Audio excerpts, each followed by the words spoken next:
start same. without him? Is that okay or no? Oh, my. We're live, go ahead. All right, very good. Welcome this late afternoon, early evening to the regular Lindon City meeting here on Monday, October 3rd, 2022, here in our council chambers. I'm happy to see our council here in full attendance, even one of our council members here who was in the hospital only a few days ago, so way to go, dedication there, Van. Thank you, thank you. His color is looking much better. All right, so we will first, I'm conducting Mayor Carolyn Lundberg. Welcome everybody here in person and online. We will first begin with everybody here in person and online. We will first begin with an invocation offered by Councilmember Jake Hoyt, followed by the Pledge of Allegiance, which will be led by our own Denise Brassfield from our Public Works Department. Our dear, kind, and gracious Heavenly Father, we're thankful for the opportunity we have to meet together today as civic leaders to discuss the matters of our wonderful city. We're thankful for the many blessings that we enjoy here in this city, especially those of safety. We ask a special blessing upon our first responders and who put their lives on the line on a daily basis. We ask a special blessing upon them that they will be protected and watched over. We're thankful for this time of year, and we're thankful for the moisture that we've been receiving. We ask a blessing that thy spirit will be with us, that will be indicated the decisions that you would have us make. And we say these things in the name of Jesus Christ. Amen. Amen. Amen. All right. Yeah. He's here. Please repeat after me. I pledge allegiance to the flag of the United States of America and to the republic for which it stands, one nation under God, indivisible, with liberty and justice for all. Thank you so much, Jake and Denise. All right, we will start off tonight with a call to order, a roll call. We'll start here on this end. Mike Vancherry here. Jake Hoyt here. Van Broderick, present. Carolyn Lundberg, present. Randy Powell, present. Daryl Magleby, present. Okay, great. We got half here's and half present, so that's good. All right, we'll now go on. We have a special, any special announcements or comments from anyone? Okay, seeing none, we'll go forward. We have some special employee recognition tonight for some very special employees. We'll go to that point, and I'll turn it over to our city administrator, Adam Cowie. Awesome. So I'm gonna embarrass you guys. You gotta come up here, Denise and Matt. You get to stand in front of this huge crowd and be recognized. So We'll clap louder. So you guys are familiar with quarterly. We have an employee recognition program, and these are nominations that are submitted by other coworkers. And so both Denise and Matt work at our Public Works, and Matt's our water superintendent. Denise is our administrative professional down there. And she is the face of Public Works. She's the first person that most people see when they come through the door, and it's interesting. That was actually one of the comments that was submitted is that she's always got a smile on her face and very welcoming. And Matt is our water expert. As our superintendent, he has taken on a huge amount of responsibility to help improve our water, secondary and culinary system. He is out, if not physically here most of the time, he is certainly present for all of our water breaks and puts in a lot of time and effort. So just wanted to read a couple things. These were some nice comments that came in about Matt. Matt is very committed to serve the Lindon City population. He does whatever it takes to make sure the drinking water and secondary water systems are reliable, safe, and run efficiently. He helped on well number 4 increase water productivity, power savings, and helped obtain a $38,000 incentive from Rocky Mountain Power, putting in it was a variable frequency drive, so it allows us to turn the speed down. Is that basically the gist of it there? And we use less power, and so they helped provide a grant for that. Matt is a true asset to Lindon City, so very nice. And then with Denise, we had a few comments come in from other employees. Again, mentioned she is the voice of the the face of the Public Works Department, often the voice too. So she goes the extra mile to make sure Public Works listens to and responds to the community's concerns. She's always going above and beyond for the residents of Lindon, kind, compassionate, dependable, just a really great person, consistently has a smile on her face and acts with professionalism and kindness to everyone she interacts with. So we wanted to present these gift certificates to you guys tonight from Matt and Denise. Thank you very much. Thank you very much.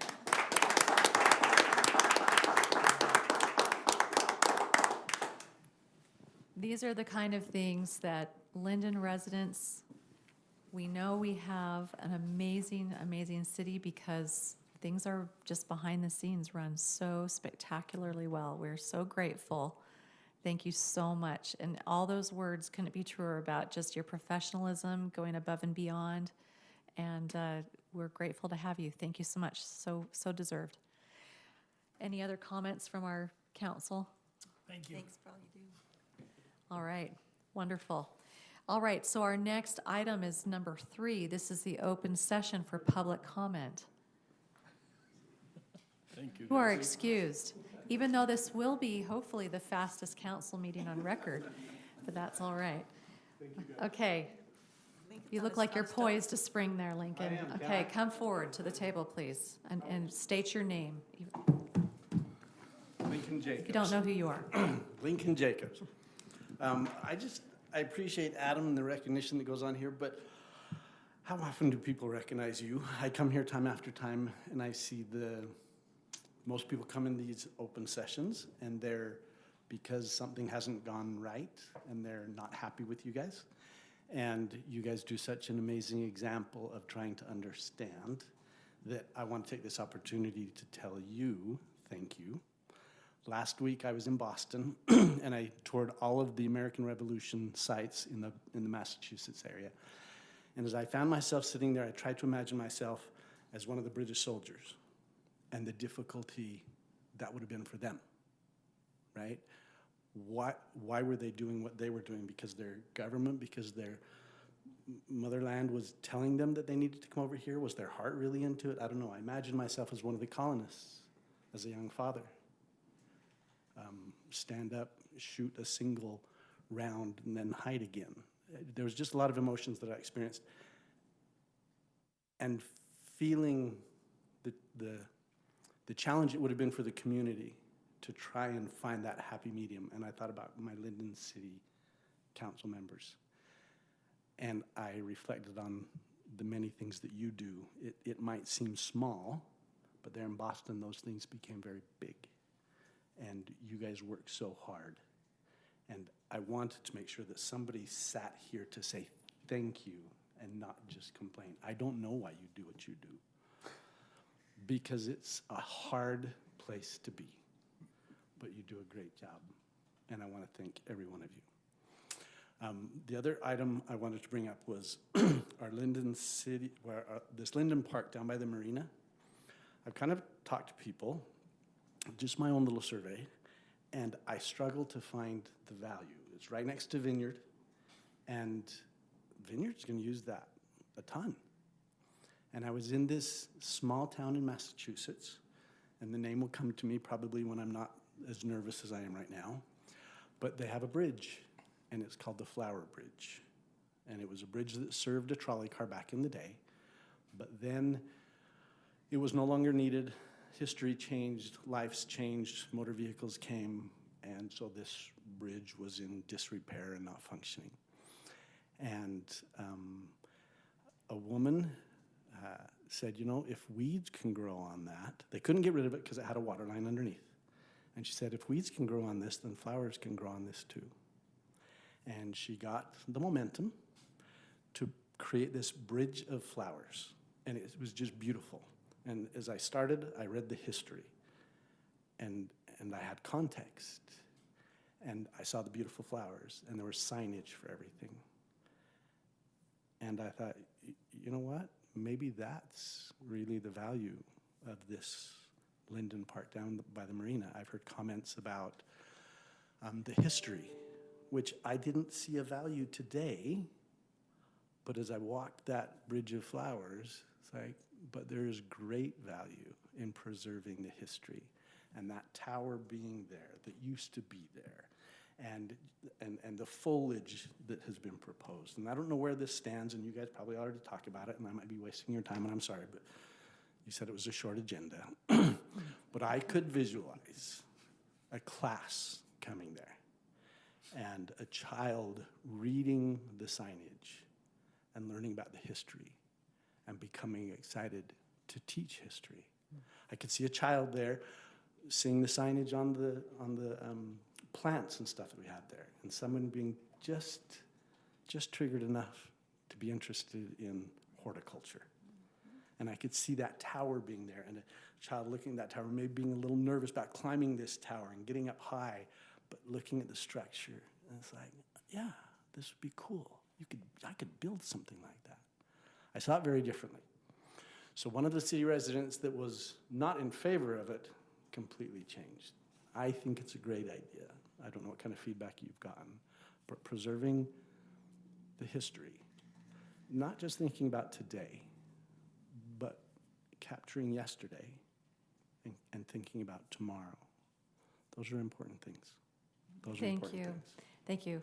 And I promise I didn't pay you to say that first bit. All right. And You guys are awesome. and thank you. And I wanted to thank the council also for approving that concept plan. This is something that I agree with you, Lincoln. This is I've gotten particularly passionate about that area in our lake shore. And because I wasn't here, I apologize. I wasn't able to get a little more context around what's hopefully being driven there. But yes, all those things you said are correct. It is adjacent to Vineyard, and I've been working with, conversations and collaboration will be hopefully forthcoming from Vineyard, as well as there's some significant grant opportunities that can be pursued. And so the goal is to create something that brings back alive that significant history that's there that's really special, as well as creating some incredible education opportunities. I also envision children and families coming in and enjoying it, and there's some regional draw opportunities there that can be really amazing. That property has sat kind of ignored and dormant and dilapidated for many, many years, and we have an opportunity to turn it into a treasure as part of the access. We're a mountain to lake community, and let's make that part of our brand, and let's be part of the process of making Utah Lake, reclaiming it, making it more beautiful. And, just now, right before this council meeting, we're on next. Thank you so much. We're on next to our council reports. You can go ahead and be excused. Thank you. Most importantly, thank you. Yes, thank you. We just held a monarch butterfly proclamation today. We had a wonderful turnout of children and parents, and the Hutchings Museum, who also is very active and helping with these types of initiatives. And so it was wonderful to be able to participate in that today. And there's, again, a lot of incredible opportunities maybe with our park property out there that we can continue to learn about. All right, so we'll go ahead and start with our council reports. Daryl, would you like to start us off? We'll start on that side. I'd be happy to. On the 21st of September, I attended the tree board committee, and we talked about various types of trees that we're going to plant in the spring with the $25,000 grant that will be given us. So that'll increase in another, I believe it's another 125 trees for the city. And so we're looking forward to that. We looked at various unique species that this particular grant money comes from. That I can't remember the names of them, but there's some unique trees that will be planted in our parks. And those parks that I think that they're going to plant those in is Friar, City Center, Pioneer, and Lindon View are the 4 that they're considering for this number of trees. If there are parks that you feel like we need to pay attention to, then just make me aware of that, and we'll communicate that to that tree board. A week or so ago, I attended with Mayor Lumberg at the executive summit that was up at Sundance. It's part of the Provo-Orem. Well, it's not the Provo-Orem Chamber anymore. It's the Utah Valley Chamber of Commerce. And it was well attended. They had 300 plus up at Sundance, and it was a day-long event, and there was a lot of wonderful speakers that presented ideas and thoughts regarding things that are taking place in our state. And for me, it was rewarding. I don't know about Mayor Lundberg, how she felt about it, but it was a great day to spend there with those people and to rub shoulders with good people in our state. That's all I have to present. It's been a quiet couple weeks, fast couple weeks. We've got a youth council next week, our first one that's an official mock city council, which will take place in this room, 4 o'clock on 10/10, and we're looking forward to getting the youth acclimated into positions that they will hold for the remainder of their terms for the 13 youth that are on our youth council. Not much else. CERT classes continue, and also I guess we've got education grants that will be reaching out to the different schools and asking for teachers to apply for our grants. That's it. All right, great. Thank you for the report on the tree board meeting, Daryl. One of the things that I discussed with staff and the tree board was with our 100-year anniversary coming up in 2024, could we have them help drive an initiative within the community and with the city to make an audacious goal, like 1,000 trees planted. And so can you share with us a little bit about how that discussion might have gone with the board? We did not spend a lot of time on it. We were limited with those who could be there, but they know that that's the hope and the plan for our city to do that, and to encourage citizens to be proactive in that and find an opportunity to encourage them to improve their yards and possibly get some discounted trees for this event, so that people are incentivized to do that in their own yards. Okay, wonderful, thank you. So Daryl already reported on the summit. Some of you may be aware about that there's a big proposal on the Orem ballot regarding a school district split. So that's been a lot of discussion in the communities throughout about that.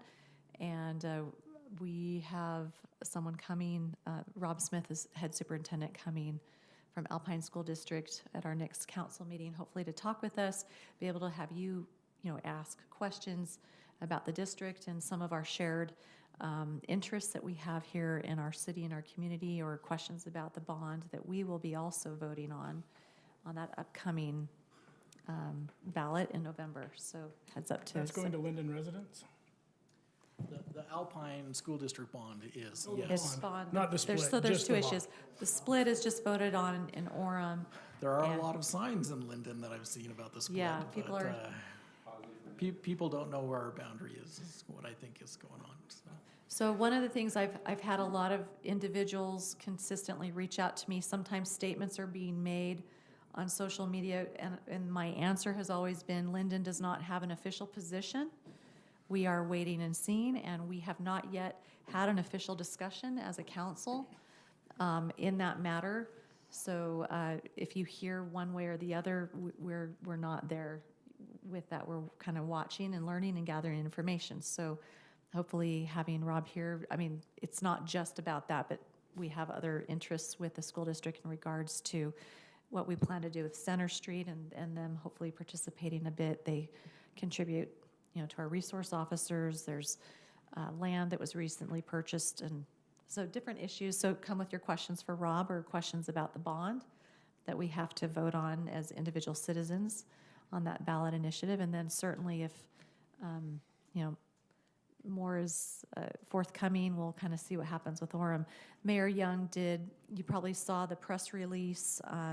They're going to be looking to propose some legislation in this next session that would potentially pave the way for other cities to join them. He says perhaps easier, and have those options. So we'll just see where it goes. Anyway, just want to give you all a heads up on that. And then we had also the Anderson Farms ribbon cutting, the park ribbon cutting out there. It was a great event. The park is amazing. There are and this is a little secret, they don't want people to know on the east side, but there are 4 pickleball courts out there, Lincoln, for your group, and there's an amazing basketball, and the playground for kids is spectacular. So they had a big event for the community out there, and it's a beautiful park. I want to just acknowledge our staff in Parks and Rec and our staff here in the city engineering who have worked really hard on that. That had quite a few different issues that they had to work through, and it's been a little bit of a process, but it's looking great.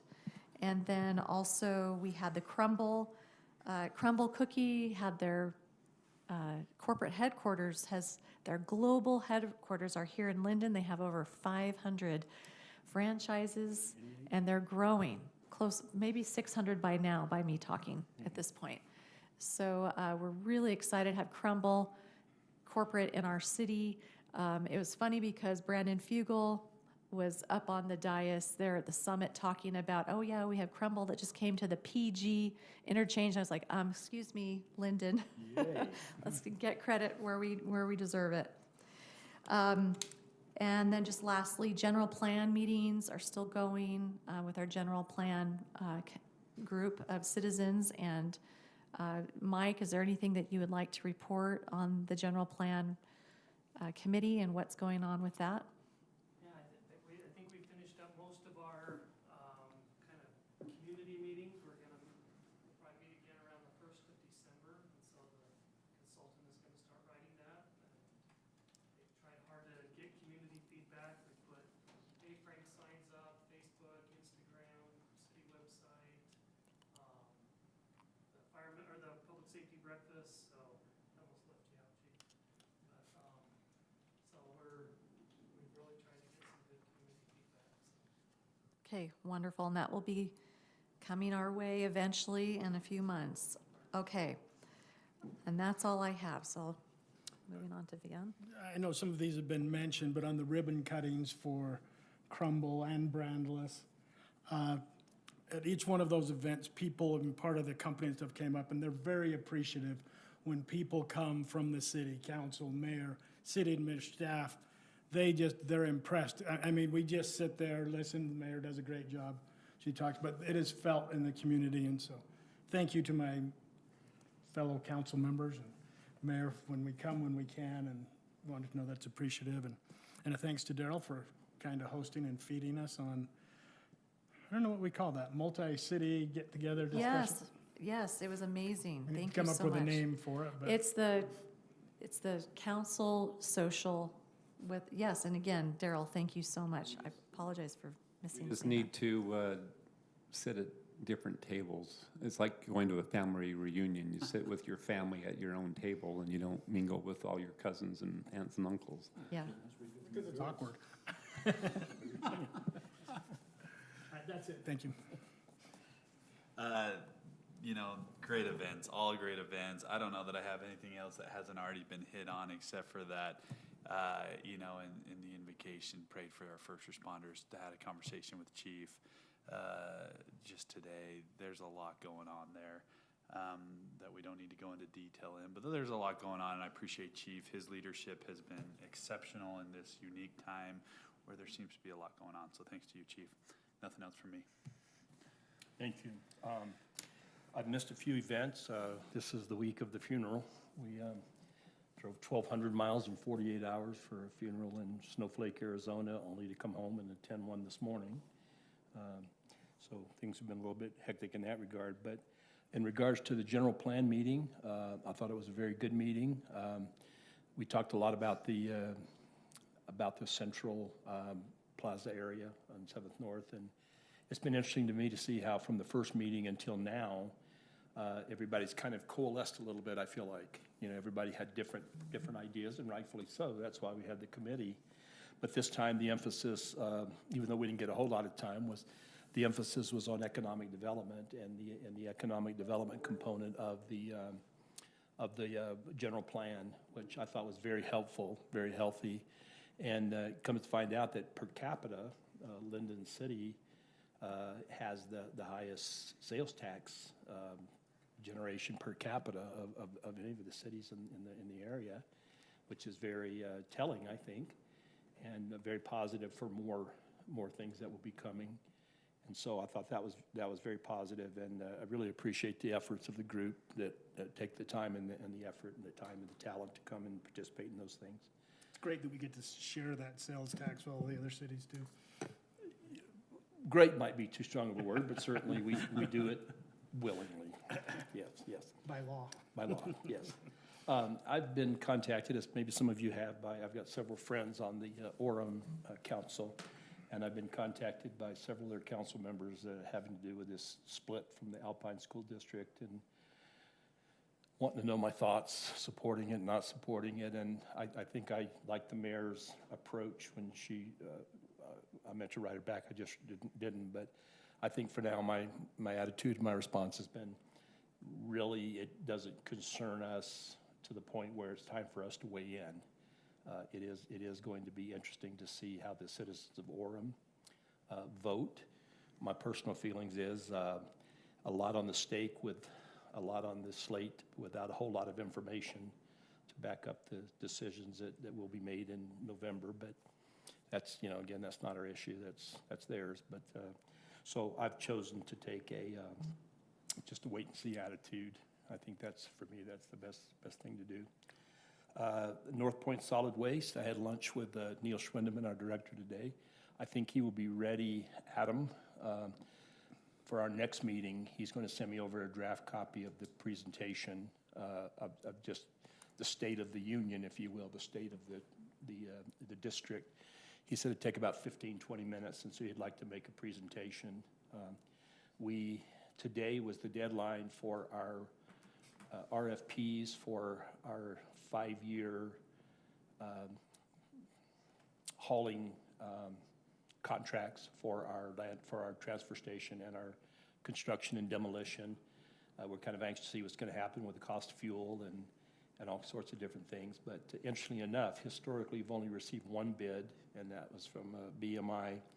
But ACE has submitted a bid, and one other group has submitted a bid. So we will have internally review those, and then on the 15th of October, we will have the formal award of how that's going to go. We're thinking that it's not going to adversely impact the member cities in any significant manner. We've tried to put all kinds of safeguards and protections in there, but other than that, things are going well. We've had a little bit of reorganization, which has made us a lot leaner and more efficient, and got rid of some of the dead wood through attrition and a few other things like that. And then I'm just trying to think of what else. Again, the Cookie Fest was great. A lot of enthusiasm there, and Drumline and cheerleaders. I'd say It's crazy. Yeah, it was. It's a party. But that's a real coup, I think, for Lindon, and to say that we have their headquarters here, and they were excited to be here. So appreciate everything all of you do. Hear nothing but good when I'm out and about in the community.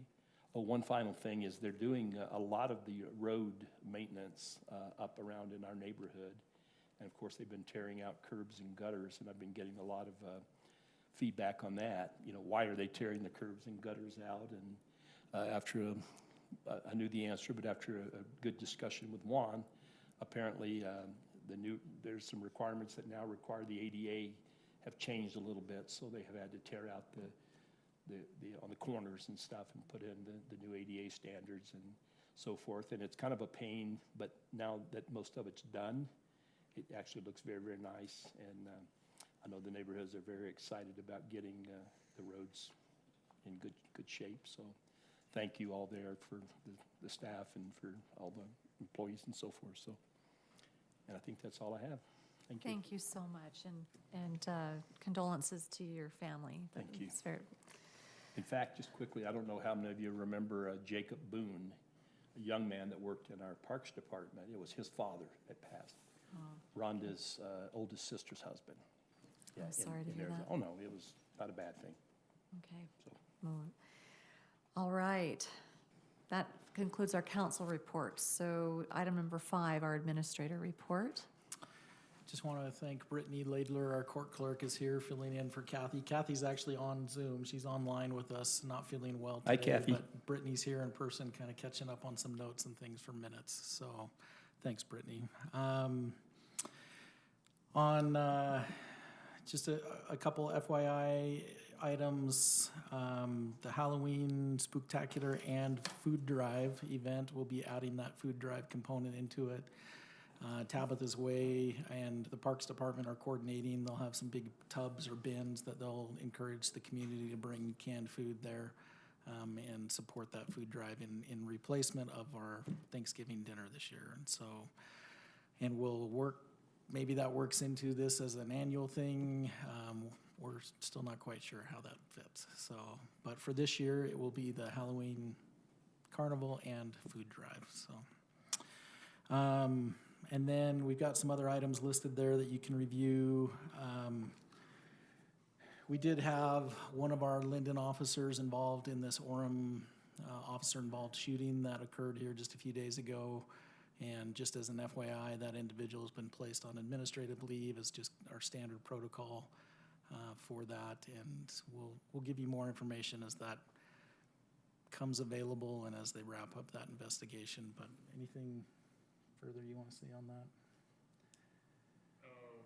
Yeah, just follow our policies related to that. Thankfully, no one was substantially injured. Guys are putting their lives on the line, and thankfully everybody went home. So we'll wait until the rest of that's concluded before making further statements. We're grateful that officers were safe and worked out. Hopefully that will go well. All right, anything else, Adam, on your report? That's all I have. Thank you. Mayor, I have one more thing. Yes. I should have mentioned this earlier, but I don't know how many of you had the opportunity or the privilege, I call it, to attend the Timpanogos symphony performance, where our mayor was highlighted as one of the individual performers doing a piano concerto. Is it? I wrote her and I used the term mesmerizing. Oh, I think thank would have been the correct term. It was absolutely staggering, stunning. She received a standing ovation and was asked to come back out again to do a further ovation, and I couldn't have been prouder. I felt like saying, "Hey, that's my friend," but it wasn't appropriate. And so kudos to her. And the only question I had, that I didn't ask you that night because you were busy, but did you memorize that? Yes. Was that memorized? I didn't see you looking at any music. Wow. You have to memorize usually for those. Well, I mean, anyway, we can talk about that later. There is, Well, but I think there is an iPad. I had an iPad up there, but. But I yeah. think it's worthy of mention. I do. And they did mention that among her many accomplishments that she was the mayor of Orem, and everybody else. Mayor of Orem. I meant, yeah, I was See how really paying Dave feels about attention. No, she was the mayor of Lindon, and of course everyone goes, "Oh, well, go figure." You know. Oh, thanks, Mike. It's absolutely Well, we amazing, can so proud of you. appreciate you coming. Yeah. All right, moving on. We have now item number 6, approval of minutes. No changes. Anyone have any comments or changes? I'll make a motion if nobody has any. Thank you. I'll motion to approve the minutes of September 19th, 2022. I'll second. Oops, sorry. Daryl, take it away, Daryl. You see, Darrell. Okay, we have a motion by Councilmember Powell, seconded by Councilmember Magleby. All in favor? Aye. Okay, none opposed. That's unanimous. Thank you. All right, and item number 7, this is the consent agenda. So these are items that do not require public comment or discussion. So we have an item here. I'll let Adam introduce. This is the mayor's monarch pledge for declaring today Monarch Butterfly in Lindon City. So she read that pledge earlier today in front of this group that we had out in the back of the city center in the park here. So. Yes, so this is kind of something that's facilitated with the Hutchings Museum, and the monarch butterfly is an important pollinator. A third of our food supply depends on pollinators, and they're struggling, and monarchs were listed on the endangered species list in August. And so this is just a proclamation. This is trying to bring awareness to help monarch butterfly. And so we are now officially, we have this as a proclamation that this is Monarch Butterfly Day today in Lindon City. And we had a great turnout with kids and a release of monarchs and other butterflies. It was really, really special. So hopefully we can help facilitate this. There's a pamphlet here for each of you to take with you, just in conjunction with trying to save water and plant plants that are water conservation, also helping the pollinators. So, Do you know, Mayor, maybe the answer is the Hutchins Museum, but I doubt it, but have they given any indication as to who you might want to contact to help you choose these particular plants and? yes, the how best Hutchins to- Museum, is that- I haven't this read is the- their pamphlet. So for the public, Hutchins Museum can help with, you can go pick up one of these. They are located in Lehigh and also online. Okay, good. Thank So, yes, very good. All right.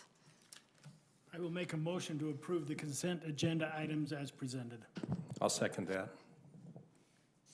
All right, we have a motion by Councilmember Broderick and seconded by Councilmember Vanchery. All in favor of the consent agenda items? Aye. All right, that is unanimous. Thank you very much. All right, we now are going to go into a public hearing on item number 8 for a zone map change with Wadley Farms Commercial Farm Zone. I would entertain a motion here. A motion to open the public hearing. Okay, motion, motion by Councilmember Powell, seconded by Councilmember Hoyt to open a public hearing. All in favor? Aye. Aye. Okay, we are in a public hearing. Welcome, Mr. College here with Wildly Farms. Okay, and we'll turn this over to our development director here. Thank you, Michael Mayor, and Florence. thank you, council members. This evening, Mr. College has applied for a zone change for the property at 105 East, 400 North. He's in the process of constructing a new single-family home on the property. The commercial farm zone requires that the owner of the property live on site, and so the wording says each commercial farm project shall have a legal on-site residence that is owner-occupied. And so the purpose of the zone change this evening is to rezone the property where the single-family home is being constructed to commercial farm zone. And so staff is supportive of this zone change because it's being constructed as a single-family home. The commercial farm zone, while it's being rezoned, the property's being rezoned, the property will remain as a single-family home itself. So here's the the zoning map shows the property currently is R120. That would be rezoned to commercial farm. And then the general plan also shows it as residential. And so here's the home that's currently under construction. Similar architecture to the castle and the other buildings at Wadley Farms. And so we have an ordinance prepared for you and can answer any questions that you might have. Back to what, 2010? The conception of, Somewhere in there. Some there? 2008, 2010. I mean, I'm sorry, 2011 is what I want to say. I think it was, We did this with Mike Jorgensen, didn't we do that for? yeah, this was before. I think it's when, yeah, I think it was in late 2011. So, and it's been working really well. Well, it's been a beautiful rebuild of a former home that was, older, and this is a beautiful change to that parcel. Question, I had a resident ask me if this allows the applicant to qualify for Greenbelt with the farm status? So, Ellen, you can help me with this, but I believe there is some of it already in Greenbelt. This doesn't help it qualify for any additional. You have to, I believe for the Greenbelt, you have to have a minimum of 5 acres of agriculture is the qualification. Yeah, currently it's 5 acres. In our 17 acres, we still have 12 acres in productive greenbelt. I should point out This year, we produced over 5,000 boxes of fruit, 1,000 pounds of beef, 1,700 pounds of grapes. So it is a very productive farm, particularly, in today's society, only 2% of the food you eat tonight is produced in Utah. And so we all talk about preservation of open space and historical buildings, but we've been blessed to be able to do it. And Adam and I started down this road about 12 years ago, Randy, and our goal is to try to preserve this as open space. We, of course, have to, you heard about the farmer in Idaho that won the lottery last week, and he asked him what he's going to do with all his money, and he said he's going to farm till it's gone. Farming is, particularly on a small operation, it's unviable to be able to preserve that land. So we've ended up in this kind of event business, and we've set it up in such a manner that it's not my retirement. I don't have to sell it. We've set it up so it can hopefully our children can take it on into perpetuity. I believe last year we had over 60,000 people visit the farm, and so for our motto, a little bit of country, where you see Walmart and low book sales and Main Street, there is that still preservation, and we're very proud to do it, and our children have that blood. We're happy to have that blood in their veins. I should share a story. The Saturday, my aunt turned 98. Now, my grandfather, who I bought the farm from, had 4 daughters. He was an attorney, and his wife died at the age of 32 with a brain abscess. She was a nurse, and 50 cents worth of antibiotics would have cured her, but back then, of course, they didn't have it. And I left her with 4 daughters. The oldest had brain anoxia, and she was mentally slow because of that. My mother was number 3. So all of them have passed on except my aunt. And life was tough. This was in the 30s of the Depression. There was a terrible drought. They had no reserves of the reservoirs to pack them through. They had to carry their water from Utah Lake and from Provo River, just a bucket, to keep their fruit stock alive, and not knowing the future. And so my aunt turned 98. We had her birthday party at the farm, and I remember her 90th birthday party. All she wanted to do was go for a helicopter ride. So we have Brandon Fugel's brother, Cameron Fugel's a good friend of ours, and we built him a little helicopter pad there, and he comes and flies. And she wrote me this letter after, and she said, "To think not so long ago, as a young girl, how excited I was to see my first aeroplane in the sky. And to think that nice young man in that flying machine can come and pick me up in that same field and take me into the sky, it's a miracle." And then she turned 95. We went up to Montana, where she lives now, and there have been pillars of the community and done a lot, and they had her 95th birthday party in the church. And so they said a lot of nice things about her, and so she gets up and she says, "You know what I'm really thankful for? Shampoo, dish soap, hot water." And the old farmhouse where we raised our family, and that's why we've done the house aside. We don't want the farm house to be separated from the farm, so we've had that other house built. But they had, of course, no hot water. Every hot water they had, we all have more hot showers in 1 week than our ancestors had in their lifetime. And shampoo never was heard of. The soap they had to make out of lye and grease, and it was always dirty. And so anyway, as we reflect back on what it is, our history, and that's throughout time, we realize that how fortunate we are. And it may not always be this way, but irrespective, we're trying to preserve that legacy of Lindon. You know, Van works with us on the North Union Irrigation Canal, and this was in 1870, and it took them 10 years to dig by hand that canal over to here. And there was no grant money.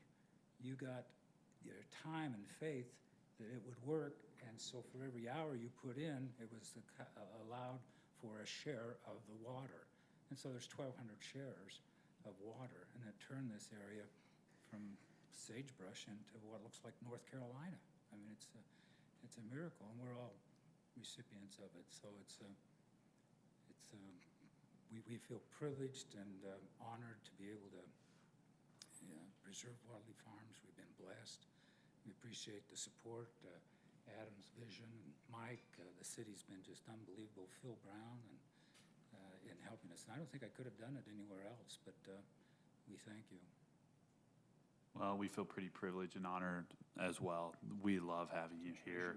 What you do is simply incredible. I want you to know I reached out to a few of the neighbors today just to check on what their thoughts were on this and make sure they'd been noticed. And without fail, they all are excited about what you're doing. All had positive things to say, which isn't always the case with a user of this size in a residential neighborhood. And so great job. Just an incredible job, and couldn't be more on board with what you're doing here. Oh, well, thank you. Alan, could you share with us the varieties of what you produce there? Not just your apples or your tonnage that you've, but, you know, the different apple crops, and I know you do grapes, and just some of the varieties that you have there. Well, you have newer varieties. Of course, we have the Jonathans and the Red Delicious, and we got Gala's, Fuji, Golden Crisp, and Brereton apples. We've got our Bartlett pears. We've got Brianna grapes, Niagara, muscats. I forgot the rest. I remember. So Such a wonderful thing you've done for our community by bringing all those different varieties and maintaining the ones that were there prior. Well, as you know, and I don't wish to take too much of your time, except as a business, you have four parts, and you have, you know, if I'm a physician, I've got to have that license. But then I also have to have financing, you know, to make it work. I got to pay for office, x-ray, staff, and so forth. And then you have to have marketing. P.T. Barnum says something terrible happens without marketing. Nothing. We found social media is the big one. I mean, now it's, but the last is research and development, and that's how it is that you stay relevant for these changing times. And so we struggle with where it is we're going, and so where we started 12 years ago, we're different now with some of our Airbnbs. We're talking about the Red Barn we harvested from Wigington's Los Hermanos down there, that we'd like to do similar things to what the Rollies have done. We've talked to them where we can sell our fruit and produce in a sandwich shop, and we've got some of the, so how do you make this so it becomes an area where it can go on into perpetuity, and it's a place where maybe time we step back. I mean, it's not so rushed. And we're grateful for all your efforts and maintaining so much that is good in Lindon. Oh, well, thank you. And Chris has been a patient woman to get to finally move out of the historic, drafty, original farmhouse and have her own home. So this is a matter of you guys being able to stay. You know, the ordinance requires it's owner occupied, and this is finally a home for you two to move into. So Thank you. for her. So anyway, this is a public hearing. Do we have any comments from the public? All right, seeing none, I'll entertain a motion to close the public hearing. Make a motion to close the public hearing. Sorry. Thank you, Van. I'll second. Okay, motion by Councilmember Broderick to close the public hearing, seconded by Councilmember Powell. All in favor? Aye. All right. Moving on to the action, let's see. We don't Oh, have. we got to we're vote gonna- yet. I'd like to make that motion. I'd like to motion that we approve the ordinance 2022-12-0 for a zone map change for the Wadley Farm Commercial Zone as presented. Second. All right. Motion by Councilmember Magleby, seconded by Councilmember Broderick. All in favor? Aye. Hey, that is unanimous. Good. Thank you very much. Is there still grape picking going on, or have you completed the harvest? It's interesting, we open it up to the public, so people come every day to grape pick, but Tanner's, you know, their issue of research and development, people like experiences. So my son opens it up for, I think it's $40 a person, and they come and they pick the grapes and the chocolate, and they go over it, they crush it, and they go home with a wine bottle, and it's, you know, TikTok, I mean, he gets like 100, or, I mean, people just, you don't have appreciation so much because we live in a rural area, but as you see, most people are relegated to, you know, very small yards or condominiums, and so it's it's done real well. That's all part of this research and development. Yes, we have plenty of grapes, so. Yep, you can come on over to the farm and pick grapes. $40 and go spend an afternoon. It's a, We sell them by the pound for you. This is an experience with your wife, and we do these dinner in the vineyards, and I too went to Carolyn's concert, and I said to my, I mean, we were just like you. I mean, I've heard Carolyn play the cello and help the kids in church, but I mean, what she did was just, whoa. It's very, very impressive. all But right. she does dinner in the vineyard, I should say, and brings her orchestra. Brings musicians. Yeah, it's a fun event. All right, well, thank you again. All right, so let's go ahead and move on to item number 9. This is a review and action to rename 2000 West. So UDOT is currently working on the completion of an environmental study to look at the I-15 Pleasant Grove Lindon interchange area. And I included a link and sent that to you here a few weeks ago. This includes basically creating a new off-ramp at the 2000 West interchange area. So if you're headed north, you would be able to get off of the freeway and directly access 2000 West. And then if you're headed south, there would be another frontage road that you could get off of and exit here. So it avoids having to go through the already congested Pleasant Grove Lindon interchange there. Interestingly, in all of their documents, they called this Proctor Lane, which is a reference to an old Pleasant Grove road. And so we have submitted comments to UDOT and the consultants that are working on this environmental assessment. There is one small sign right here that Pleasant Grove says Proctor Lane underneath 1300 West. Other than that, there's no signage that says Proctor Lane. Google does call it Proctor Lane further north in Pleasant Grove, but all of their maps as far as Pleasant Grove are listing this as on their street master plan map, their general plan map as 1300 West. This will be routed on the PG side of the border. They currently are working on a project right now to curve that and reroute that into this, so that's a four-way movement intersection. But the roadway itself, all the way across the freeway, is our 2000 West. And so our hope is name this Get the Lindon 2000 I-15. West, so that Lindon is included, just like we did on Center Street here. And we asked, is there going to be signage that says, you know, this coordinate as you're pulling off the freeway? And they didn't have that level of detail, but I would expect that's the case. You exit on the name of the street.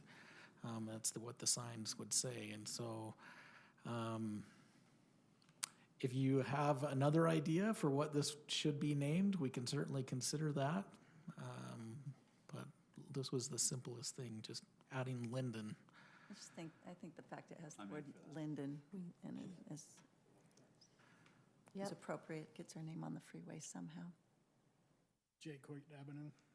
Jake Hoyt Avenue. Broderick Boulevard, Lundberg Lane. Yeah, it'll be fantastic to get signage on I-15 again. We lost it when the interchange was created. So thank you to staff for forward thinking and attending all of these UDOT meetings and giving lots of feedback and time invested in this, so we can hopefully guide and shape and have some influence over how this whole nexus is going to play out, and make sure that people can find us too. I am. I will move that we approve Resolution 2022-19-R, renaming 2000 West to Lindon 2000 West as presented. I'll second that. All right, motion by Councilmember Vanchery, seconded by Councilmember Powell. All in favor? Aye. Okay, that is unanimous. All right, rounding out now, we are going to have a presentation. Highlight of the meeting. Yee-haw-ay. We're so excited. Did you say? He's got a game ready for us. You said a brief presentation. We're playing Jeopardy. Oh, my God. It's gonna be fun. All right. This ain't no boring training, guys. Thanks to Okay, because we're trying to set the record for shortest meeting, we will not introduce our contestants. I think we all know everybody. So our subjects today are all around the Open Meetings Act. So it's extra, read all about it. It has to do with agendas and notices. The gang's all here, quorums and what constitutes a public meeting. Not a suite at the America Grand. We're talking about executive sessions and going into closed meetings. Can you hear me now? We're talking about electronic meetings because that's the constant, no, you're muted. And then finally, so let it be written, so let it be done. Talking about votes and the minutes. So we're gonna start with Mayor. We'll let you pick whatever you want to pick there. Is there a double category? Yeah, is there a daily double in here? There's not. I should have come up with a daily double, and I have influences no your choice idea what you pick. how I'm going to keep track. And there's no buzzer, so buzzer, we're just okay. going to go random. We're not going to keep score, but it's just a little different way Okay, to do it. I'm curious what not a suite at the America Grand is, so for 200. Okay. All public meetings are deemed to be this unless appropriate steps are taken according to statute to go into an executive session or a closed meeting. Open. Open, yes, 200 for the mayor. As a question. Oh, I apologize. Oh, thank you. Because if we go to the answer, you do see what is What open. is open? So, Whoa, Okay, I stand We're corrected. winning. okay. 200 now. Yeah, 200 there. Next question, we'll leave it with the mayor. We'll let you All right. control the board. All right, not a suite at the America Grand for 400. 400. Percentage of members present that are required to vote in favor of closing a public meeting before going into executive session. Anybody? What percentage of the members present must vote to go into the closed session? Must vote? 75%. Must vote would be 100%. What is unanimous? Vote in favor. Vote in favor. So vote in favor of closing the meeting. The Okay. majority. Jake, sorry, the majority? not What is- right. What is 60%? Is where I would have gone. Okay, right in there. We're gonna go with that as an answer. It is 2/3. And remember, this vote must be a roll call vote. Everybody states their name in favor or against, so. Okay, Jake, we're gonna go with let you have it because you attempted and I don't know how to hit the buzzer thing. I like So- it. Let's keep it in the same category. Alex, 600, please. 600, all right. This should have been the daily double. This one should have been the daily double. Name 3 of the 6 purposes allowed by statute to go into the executive session. So we're gonna let you. Pending go, Jake. litigation, Pending litigation. compensation, or, Fitness of an yeah, employee? the mental Oh, fitness. competency. Competency. Competency, mental fitness, okay. Real estate? When you're negotiating a price, Right, Yeah. purchase There we go. and sell, okay. What else we got? We got those 3, but let's keep going. 4, 5, and 6. 4, 5, and 6. Very good. Let's go through them really good. Discussion of the mental health and character competency of an individual. But do note, we cannot use this to go into a closed session when we're talking about filling a vacancy on the council.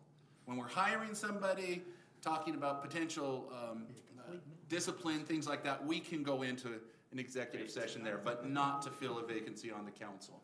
So the one you would never get is the collective bargaining agreement because we don't do that.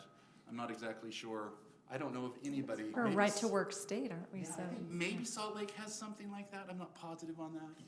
But pending litigation, sale of real estate or water, deployment of security programs and facilities and equipment, and then allegations of criminal conduct. So, okay, awesome. And should we just finish up the category? Sure. All right, and this is the big one, this is the grand. The action a presiding officer must take in order to invoke the exception to the rule that audio of all executive sessions must be recorded. When we go into a closed session, we have to record it on audio, except for when the executive officer does this. It's a pretty complicated question. What must the mayor do to shut off the recording? Okay, no answer. They have to sign a sworn statement saying that the only reason for going in to the meeting is to discuss the competency or character of an individual or to deploy security measures or discuss the deployment. So, okay, Randy, where do you want to go next? I want to go extra, extra, read all about it. Okay, for Brian. how much? Let's do 400. 400, okay. Fran. Agenda, date, time, and place. What is a notice? Very good. Basic information that must be included in the public notice of a meeting. Awesome. Randy, go again. Let's do extra, extra for 600, please. Okay. The council or commission can do this with an item that is not included on the agenda. What can we do when something comes up that's not generally, comes up in public session most of the time? We can discuss it but not vote on it? Ding, ding, ding, ding, ding. That's right. Discuss the item but take no official Could you action. phrase that as a question? Not, Oh, dang it. I am such a You bad didn't let me host. finish. I think we. Question mark? Question mark. Question mark at the end of the sentence. not with an inflection, it has to be stated. Just a heads up, this was doing that to me the other day. It's lagging like 2 seconds from when you click forward. So When you, so I'm, just watch up there so you'll see it. okay, we're just gonna go to 1,000. The term used to describe the fact that that the action of the council has no legal effect if it was taken when the item was not properly noticed. What do we call that? That's why this one's 1,000. Nullification. Very close. Negation. This is, I get to use my Latin. Oh, Boy. That was gonna be my Void guess. ab initio. he's pulling on his suspenders and he's bragging here. I only know a couple terms of Latin. Void ab initio and now I forgot the other one. Carpe diem, carpe diem, right? Ex post facto. There you go. So, You are all leaving out the what is part. Every one of you. everyone, this is. I did it on both of mine. This is not a public meeting. Ever since Alex died. Public hearing. No commentary. Just means from the beginning. It's as if never even happened. If we do something that's not properly noticed, it is completely void. Void. And the law considers it to have never happened. Okay, where do we want to go next? Finish that category for 200. Oh, we did not do 200, did we? Did not. Thank you. The minimum amount of time that must be provided before a public meeting. What is 24 hours? Ding, that's right. And then what is with it too? Good job. Yeah, with the what is. Now, please note that there are some notices that require more than 24 hours. If we're doing a land use ordinance, if we're doing a budget approval, but Adam, Kathy, Mike, and Kristen will take care of that and make sure. So for purposes of our training, 24 hours is perfect. Okay, so where do we go from here? Daryl, you take one. Van, where do you want to go? Or Van. Oh, the gang's all here, 200. There you go. A simple majority of the members of a public body is used to describe this term. What is a quorum? What is a quorum? What is a quorum? Very good. Just go on down, we'll do this quickly. This term described as any administrative, advisory, executive, or legislative body that is authorized to spend tax revenue and is vested with the authority to make decisions regarding the public's business. What is that definition? What is that definition? What is people that have to have a public meeting? Very close. That is the meaning. That is the term. It's lagging. It's a public body. body. Okay. To be subject to the Open Meetings Act, it has to be a public body. So if we just have a group of people who are meeting together for some general purpose, if you want to organize a community involvement group and it's just you and the community, that's not a public body. That is not subject to the Open Meetings Act. Okay. Go down to gangs all here, 600. This type of gathering may include elected or appointed officials, but is still not considered a public meeting. It's a picnic. There's one of three, there's any one of three. Okay. That was me. What What is did a you say? picnic? What is a barbecue? What is a picnic? What is? Okay, what is a It social is. gathering?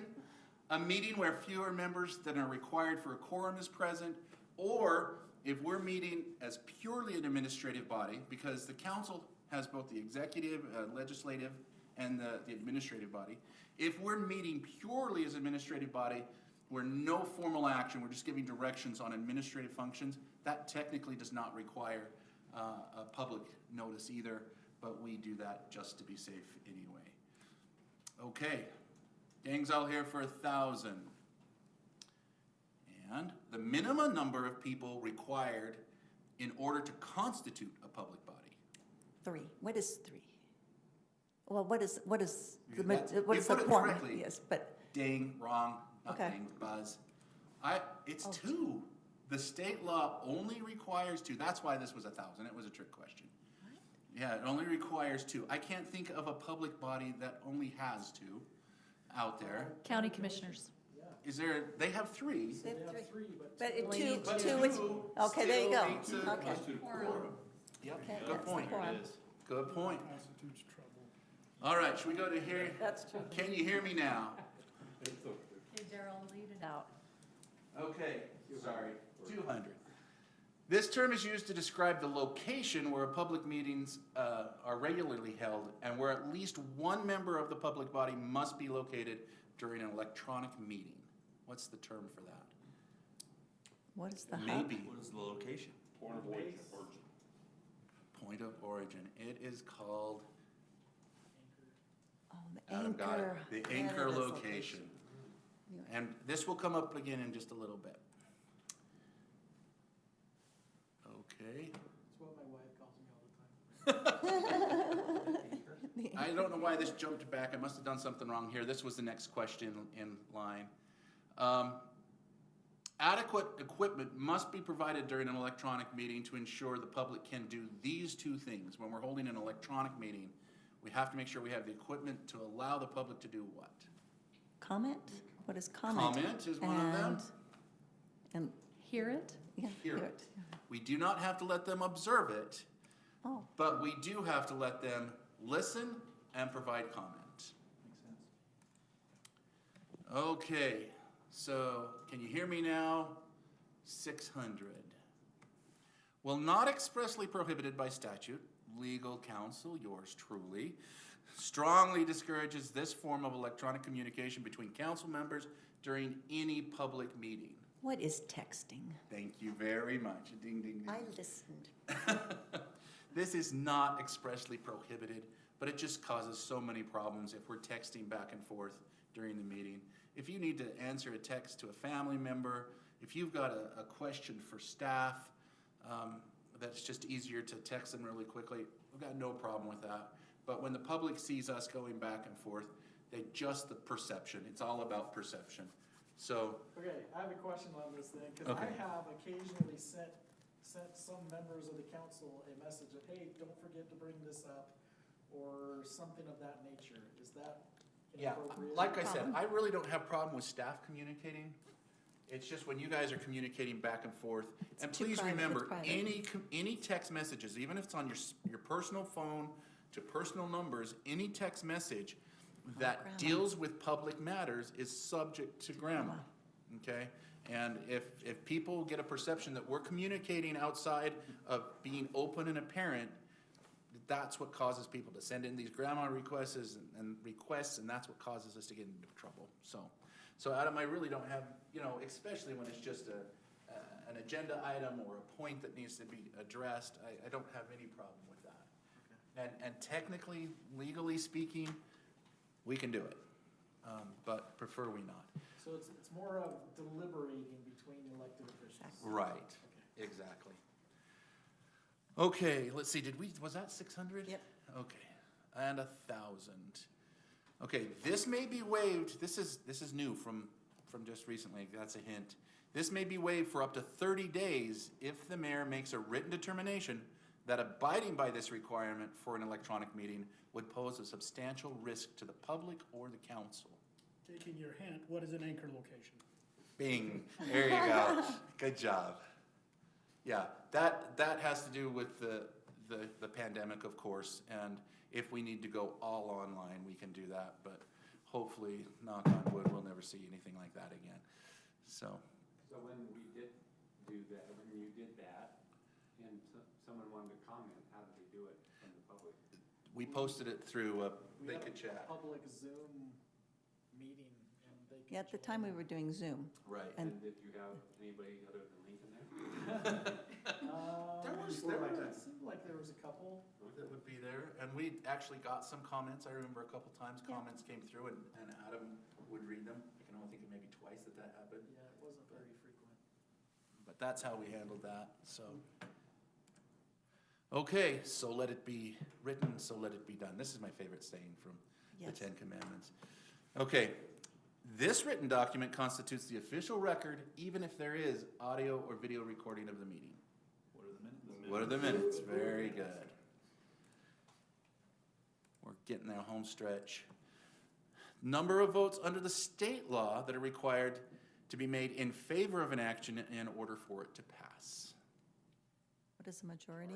Majority answer. The majority of the quorum that is present at the meeting. Okay, that's the state law. I'm going to jump to 1,000. The number of votes required under Lindon City Code to pass any ordinance or resolution.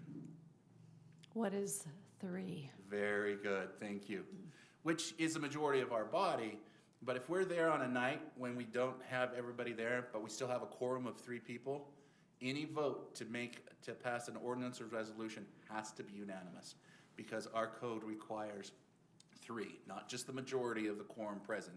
That's the difference between our code and the state code. So, just a note. And that's just telling you what code section that is. And then 600, last one.